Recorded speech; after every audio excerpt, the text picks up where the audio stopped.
Weather Service in Phoenix has issued a flash flood warning for central Maricopa County in south central Arizona. This includes Tempe, Phoenix, Paradise Valley until 7:15 p.m. Mountain Standard Time. At 5:05 p.m. Mountain Standard Time, National Weather Service meteorologists detected a very strong storm moving into the Phoenix metro area. This storm has already produced flash flooding in the Southeast Valley.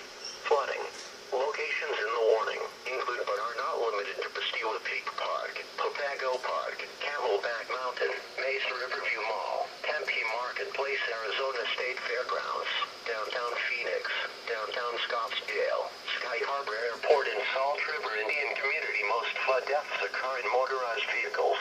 When encountering flooded roads, make the smart choice. Turn around, don't drown.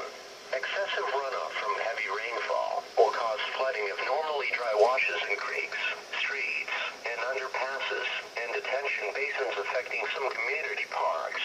Unbridged crossings will be especially dangerous. To report flooding, please relay your report to local law enforcement.